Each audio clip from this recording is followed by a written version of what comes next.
This was originally a presentation I put together for a virtual expo on virtual world building.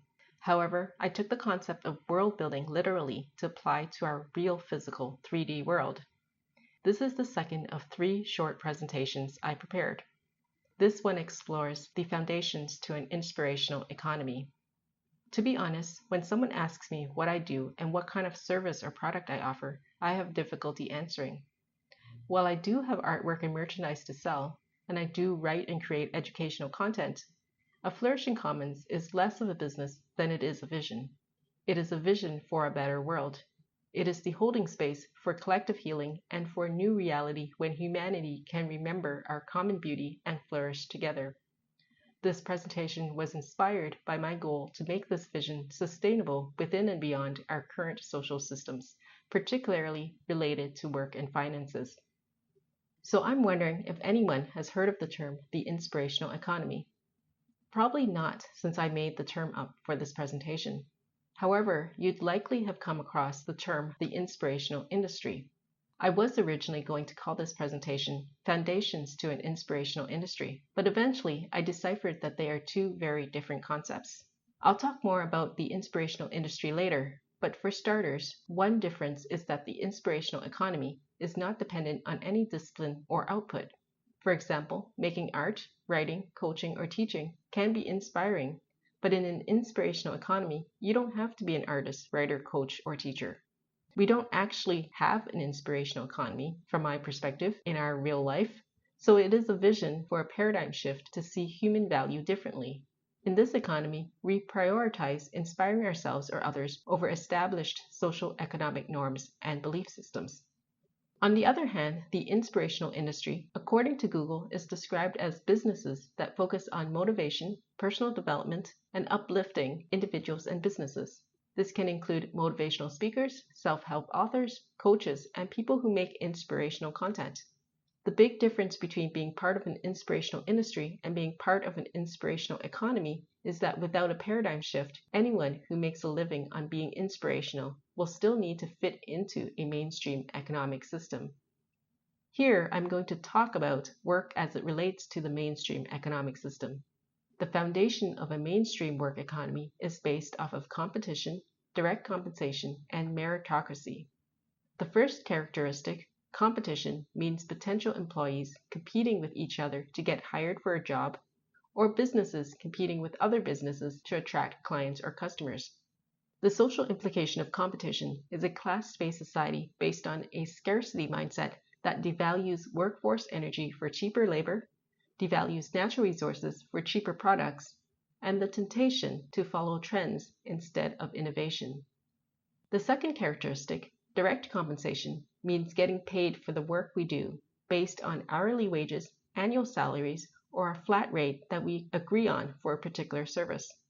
So while direct compensation is considered normal, it can still lead to implications such as sacrificing personal dreams, inspirations, and creativity for external demands and validation, distorted views around time that could lead to overworking or hustle culture, and a self-worth that is tied to net worth.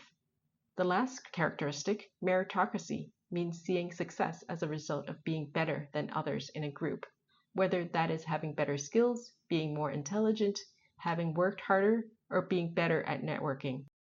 The social implication of meritocracy is a non-inclusive society. For many reasons, not everyone can excel in the particular skills, talents, and virtues that the mainstream society values. Meritocracy can also lead to seeing self-worth as a reflection of external appearances. You may now be thinking that I'm a little crazy, because isn't this just the way things are? Is there even an alternative?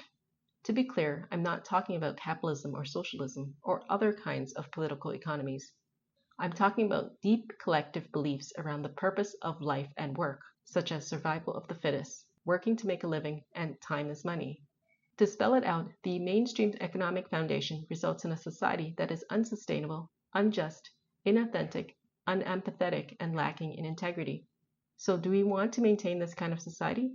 Do we believe that we don't play a role in sustaining this kind of society and it's only up to the politicians and the big business owners to make influential changes?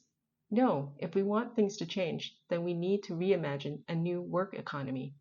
We may not know what is possible or even believe that a new reality is possible, but to change, we need to participate in a paradigm shift. So I will share with you an alternative, a different foundation towards an inspirational economy. The first layer of this paradigm shift is trusting that we each have an individual purpose and we are divinely supported on our purpose. Without the space layer, nothing else can be built on top, because the second layer is learning to listen to our intuitive guidance. When we are manifesting a new world, we can no longer be dependent on the norms of our society. So we will need to have the courage to create a new path by following our intuition, our passions, and our inspirations despite uncertainties. We will need to have the courage to be different because we will most likely find ourselves as outsiders to existing communities and we may risk being judged. To have the resilience to keep on going, we need to know that we are intrinsically worthy so that we don't need to sacrifice our purpose for social norms or someone else's idea of what our purpose in life should be. But since we aren't necessarily supplying what is in demand, direct compensation or meritocracy isn't a given. So we will need to have patience and be open to unexpected pathways of support, compensation, and opportunities. This path is unconventional, so we will be tempted to go back into comfort zones, whether those are our own or other people's view of what's easy or normal. So we will need to practice integrity. Lastly, integrity must be balanced with flexibility because we will need wisdom to know when to let go of an old situation, change course when the opportunity comes, or cooperate for bigger causes. You can do inspirational things like create art, run a business, share motivational quotes, or write self-help books, but mastering the steps will make you an inspiration in and of itself. This is the ultimate foundation of an inspirational economy. When we can become walking and talking inspirations together, then our economic, social, and political systems will naturally follow us into a new paradigm.